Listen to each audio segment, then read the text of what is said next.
Hey everybody, Don Georgevich here, and in this video I want to give you my 5 laws of leadership, which is essentially a framework of leadership that I created for myself, and I've used it my entire career, and I thought you might find it very helpful. So if you're a manager or a business owner or an entrepreneur, I think you'll find this extremely helpful to use in your business. Some of it you may even find to be a review, which is a good thing because as a leader or a manager's job, it's always a good idea to review core concepts like this. Now, if you're just starting out, if you're just stepping into a leadership position for the first time or a management position, you are going to find this extremely helpful because it's going to give you a solid platform on which to build your leadership on. Now, we all know one of the jobs of a leader is to care about their people. I mean, that goes without saying. But at the same time, a leader needs to be focused on creating outcomes while steering the company towards profitability. I mean, it doesn't have to be profitability. It could be anything, but it usually is because the company is in business to make money, and your job as a leader is to create those outcomes which drive profitability. Now, another thing a leader needs to do is they need to find balance. They need to push their team but without pushing them too hard, because you push them too hard, you drive them into the ground, they quit, they lose the respect of the team, or they lose the respect of you, and then you really never create those outcomes. But at the same time, if you're too soft, you don't drive them hard enough, they're going to walk all over you, they're not going to be focused on what they're doing, and again, you're not going to be able to create those outcomes. So let's dive right into Don's 5 laws of leadership. The first one is growth. It's the job of every leader to grow. But what I mean is, it's part of the leader's job to grow their team. And that means putting junior leaders, junior managers in charge of things and giving them an opportunity to lead the team. And essentially, I mean, it's the job of a leader to kind of work themselves out of a job. I mean, that essentially never happens, but you're always aiming for that because you want to be able to put your people in charge so that you can essentially step away. And if you're not there for a week and things still get done the way they're supposed to, that means you are doing a great job. But if you have to be there for things to get done, then you're an ineffective leader. So it's your job to constantly train and put people in charge, essentially working yourself out of a job. And through this process, some of those leaders that you put in charge, some of those junior leaders, might actually do very well. And you might even find that they're better than you. And that's your job to move them on, promote them, and they might even get into positions that are higher than you. They might outpace you. Now, for an insecure leader, that really bothers them. So that's why you have some managers who never really like to put people in charge because they're afraid that that person is going to do well and that they're going to outpace them and they'll get promoted from underneath them. That's a poor leader. That's a weak leader. That's an insecure leader. And we're not like that. We want the best for the company.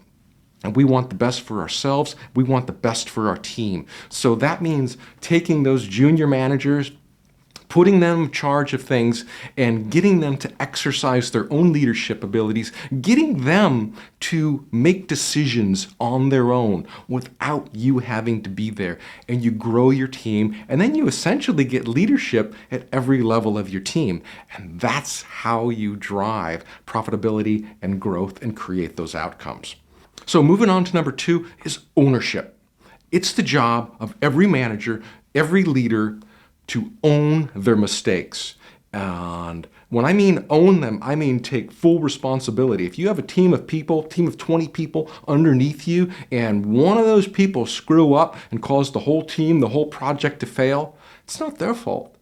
It's your fault. And you have to accept that, you have to own that, and you have to have their back. And I've been in meetings before where I've sat down in front of my boss with my team behind me, and my boss is telling me that, we didn't hit these objectives, we failed here and here. And I get up and I say, you know what, boss? That's my fault. I'm taking full responsibility for that. And when I do that, and those other people out there, those other guys are looking at me, seeing me take the fall for their mistake, because they know where they failed. But when they see me step into that position and own it, the respect that they have for me just goes off the charts. And it will for you too. But some leaders are very insecure and they like to play the blame game. They'll be like, you know what, I was in charge of the project, but it was that guy over there, he was having a hard time, he failed, he didn't come through when we needed him to, and they place blame. Or they'll place blame on other things. They'll blame the weather, they'll blame the time of day, they'll blame third party, external resources. And to me, all that really says is, you didn't have enough contingency plans in place. So again, that's my fault. That's the leader's fault. That's your fault. So if you make mistakes, it's your job to own them. And that will create strong leadership backbone in you when you're not afraid to step in to the light and say, you know what, that's my fault. I did it. I'm wrong. I take full responsibility. Then it's your job to also learn from that, educate your team, and prepare for that so that it doesn't happen again. I mean, it's okay to fail. It's okay to make mistakes. But when you make that same mistake over and over and over again, that's failed leadership. You're not learning from the experience. So moving on to number 3 is teamwork. It's the job of every manager, every leader to get everybody working together, and so that they're clear on what the goal is, what the objective is. What are we doing and why are we doing it? Some people, they get in there and they kind of know what they're doing, but they don't know why. They don't know what the final outcome is. And when they don't understand why we're doing something, their motivation isn't as high. It's like, they just feel like they're showing up for a job and they're not totally vested in it. But that's your job as a manager, as a leader, to make it clear to the team what they're doing, why they're doing it, and make sure everyone is on the same page. So you could go down, so your boss could essentially go down to any one of the people on your team and say, what are you guys doing today? Why are you doing it? And if some of your people are like, well, I'm not sure, then that's your fault. That's your fault for not clearly communicating that. And it's one thing to get up there and tell your team, what you're doing, why you're doing it. But if they don't absorb that, if they don't grasp that, then that's your fault. So you need to go out to your team and you need to talk to them individually and question them, challenge them, what we're doing, why we're doing it. Make sure that they're on board, because we all know a lot of people, when we ask them a question, hey, does everybody know what we're doing, why we're doing it? Raise your hand if you're not sure. Nobody's going to raise their hand. They're going to look around and say, well, it looks like, everybody's kind of on the same page there. I'm not going to raise my hand. I'm not going to look stupid. So again, your job as a leader, make sure everybody is on the same page and make sure that the right people are in the right places, in the right positions, and doing the right things. Make sure that their talents are aligned to the type of work that we're doing. If there's somebody better suited for that position, then move some people around. But put the best people doing the things that they are best at doing. And that's how you're going to move your team forward. All right, moving on to number 4 is simplicity.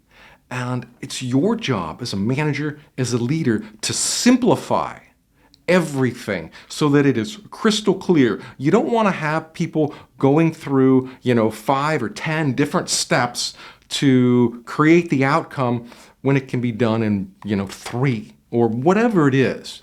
But it's your job to make sure that it's very simple to get from here to here to here without having to bounce all over the place. And that's why projects fail, is because it's not clear, it's not simple enough. I mean, just remember, simple, clear, and concise.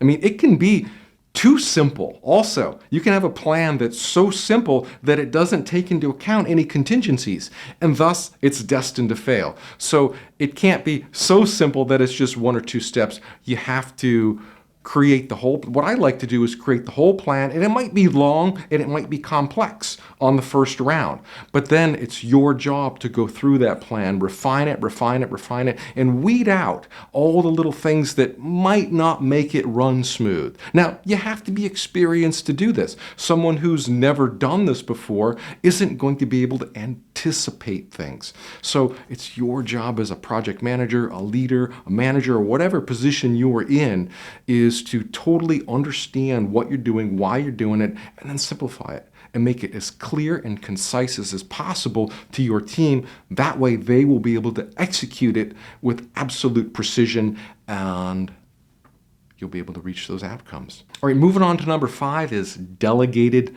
leadership. And what I mean by this is it's your job to put other people on your team in charge of things, giving them authority to make decisions. Now, you may not want to take somebody who has never been in a position like this before, who doesn't really have the experience to make those decisions, but you want to take people on your team, elevate them to a leadership position, a team leadership position, so that they can go out there and make decisions on their own. Sure, they might make some mistakes, they might fail, but that's what delegated leadership is. You're empowering other people on your team to make decisions for the team on your behalf, but you have to trust them. And the only way you can really trust them is if you have frequent communication with them. You can't just say, okay, I'm going to promote you to junior leader here, go get them.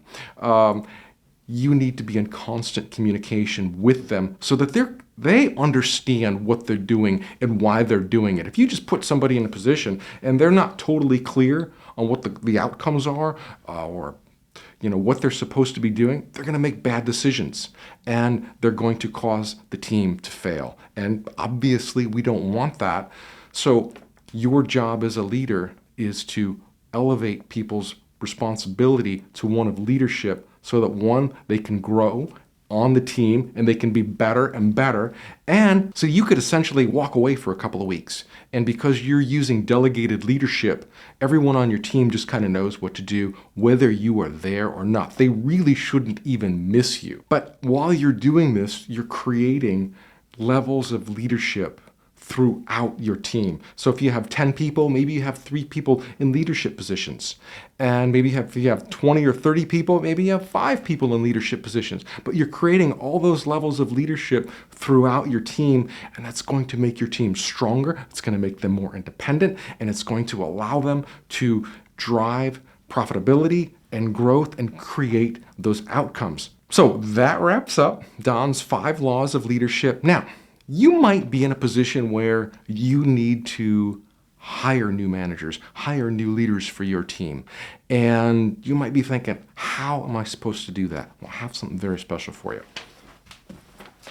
It's called the 7 Master Steps to Hiring A Players. This guide has 7 steps in it, really simplifies the entire hiring process. This will teach you how to write job propositions to attract the right type of leadership to your team. This will teach you how to ask the right questions of candidates so that you can find the people who have the talents, who have the competencies that you were looking for. It's going to teach you how to cut through all the BS that job seekers will put up, that big smoke screen that they like to do, and mainly to try to impress you. But this is going to show you how to cut through and get down to the nitty-gritty so that you can find the right people for your team, the people who are going to deliver, who want to be working for you, who want to be doing the kinds of things that you're doing. Other people are better suited for other jobs, and you don't want to let those people into your company because it's not good for them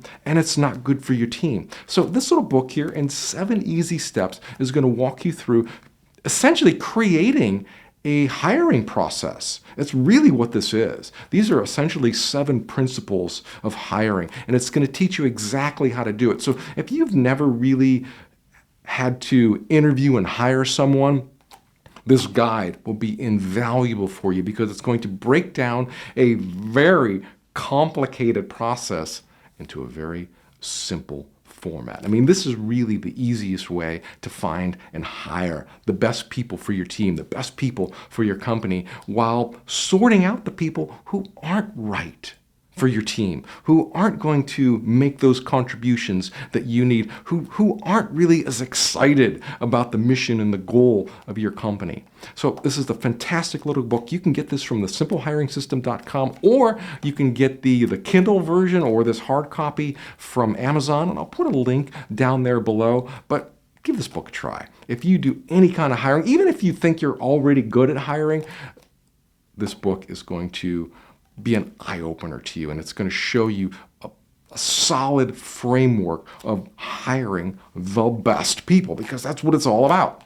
And we all need the best people on our team so we can grow our team. And that's all I got for you today. So if you found this video helpful, if you like this channel, please subscribe, give this video a thumbs up, and I'll see you in the next video. Take care. Bye now.